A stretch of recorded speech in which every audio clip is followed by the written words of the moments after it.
हूं तो मैं खाक लेकिन मोहम्मद से है निस्बत मेरी।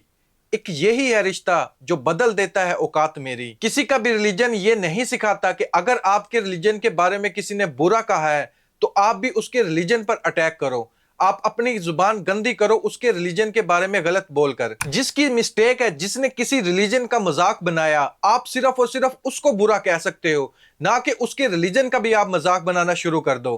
फिर आप में और उसमें क्या फर्क रहेगा? एक मुसलमान सब कुछ बर्दाश्त कर सकता है, लेकिन जब हजरत मोहम्मद सल्लल्लाहु अलैहि वसल्लम पर बात आए तो वो हरगिज बर्दाश्त नहीं कर सकता। मेरी आपसे एक ही रिक्वेस्ट है, आप ये पूरी वीडियो देखो तभी आपको समझ आएगी क्या है इस वीडियो में। आप किसी भी रिलीजन को बुरा नहीं कह सकते। हाँ, जो रिलीजन को बुरा कह रहे हो सिर्फ और सिर्फ उसको बुरा कह सकते हो। जैसे मैं अब करने जा रहा हूं, मैं बात कर रहा हूं इस शख्स की। One mistake and result you are watching on your screen. इस बंदे ने इतनी बड़ी तौहीन की है, मैं आपको इस वीडियो में बिल्कुल भी नहीं बता सकता। इसके सेम वर्ड तो मैं कभी भी यूज नहीं कर सकता, उस बारे में तो मैं सोच भी नहीं सकता। और जो इसके साथ बैठे हुए थे वो लोग इसकी बातों पर कह के लगा रहे थे, हंस रहे थे, ना कि इसको शर्म दिला रहे थे कि इसको रोक दें कि आप क्या कर रहे हो। ये एक स्पोर्ट्स का चैनल है, आप एक मजहब पर बात कर रहे हो। The Prophet lives in our hearts. The Prophet lives in our hearts. When he's ridiculed, when he's insulted, it hurts. As we human beings understand one thing: the pain of the heart is far, far, far more hurtful than physical pain. इसलिए इस्लाम की गलत history को बयान किया और हजरत मोहम्मद सल्लल्लाहु अलैहि वसल्लम के बारे में गलत अल्फाज यूज किए।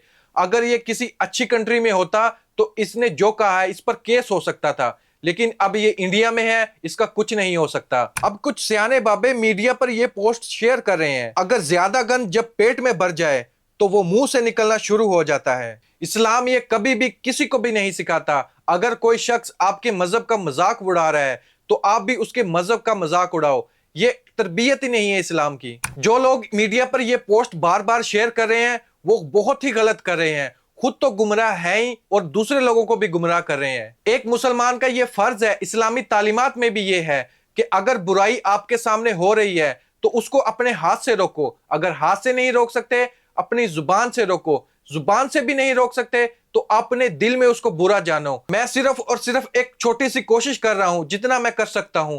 ये तो बड़ी गवर्नमेंट के अदारे हैं जो उनको एक्शन लेना चाहिए, और इंडियन गवर्नमेंट को भी ये एक्शन लेना चाहिए कि अगर आपके रिलीजन पर कोई बात कर रहा है सिर्फ और सिर्फ आप उसको तनकीद करो, ना कि आप दूसरे रिलीजन का भी मजाक बनाना शुरू कर दो, वो भी इतने बड़े चैनल पर बैठकर। ये शख्स पहले चड्डियां बेचा करता था, अब मुझे समझ आई ये चड्डियां क्यों बेचता था, क्योंकि ये काम इस पर बहुत अच्छे से सूट होता था, ये इसमें माहिर था। अब भी इसके मुंह से गंदगी झलक रही है, लगता है वो गंदगी अभी तक धुली नहीं है। इसको प्लेटफॉर्म तो बड़ा मिल गया है, वो भी स्पोर्ट तक की कॉपी कर रहा है, एक कॉमेडी शो कर रहा है ये, ना कि स्पोर्ट्स का चैनल चला रहा है। और सिर्फ पाकिस्तानी लोग ही हैं जो कि इसकी कॉमेडी से इंटरटेन होते हैं। ये इतना फजूल आदमी है, इसके साथ कोई भी नहीं रहना चाहता। जो ये चैनल चला रहा है उस पर कभी भी आपने एक आदमी कंसिस्टेंसी वीडियो बनाते हुए नजर नहीं आया होगा। जो भी इसके साथ थे लोग वो एक एक करके इसको छोड़कर जा रहे हैं, दूसरे चैनल पर जाकर वीडियो बना रहे हैं। आप ये क्लिप देख भी सकते हैं। मैं ये कह रहा हूं, उस बंदे को कौन लोग जानते थे? कोई नहीं जानता था। स्पोर्ट्स तक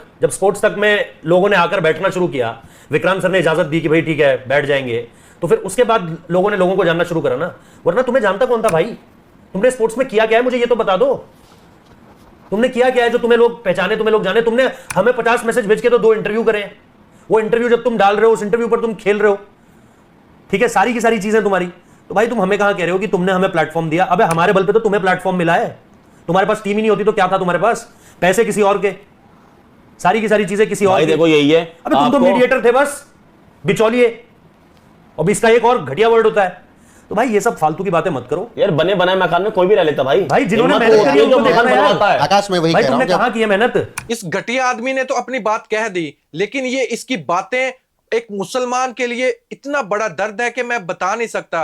दर्द एक छोटा लफ्ज है, जिस्मानी दर्द से भी बढ़कर यह दर्द है जो कि एक सिर्फ और सिर्फ सच्चा मुसलमान ही फील कर सकता है। इसका एक स्पोर्ट्स का चैनल है और सिर्फ इसको स्पोर्ट्स पर ही बातें करनी चाहिए। क्या स्पोर्ट्स की बातें खत्म हो गई थी, या मैच खत्म हो गए थे, या टूर्नामेंट कोई खत्म हो गया था जो कि इसके पास टॉपिक ही नहीं बचा था? अगर टॉपिक से इसको हटना ही था, जिस टॉपिक के बारे में इसको बात करनी है उसका चैनल खोल ले, स्पोर्ट्स चैनल पर बैठकर इतनी बड़ी बातें क्यों कर रहा है ये? किसी भी शख्स को ये हक नहीं है किसी भी मजहब पर कोई उंगली उठाए या उसके बारे में बात करे, जबकि उसको इसके बारे में बिल्कुल भी नॉलेज ना हो, कोई इंफॉर्मेशन ना हो। इसी तरह मैंने वीरेंद्र सहवाग पर भी वीडियो बनाई थी, जब वीरेंद्र सहवाग पाकिस्तानी लोगों को बुरा भला कह रहा था, ना कि पाकिस्तानी टीम की परफॉर्मेंस को बुरा कह रहा था।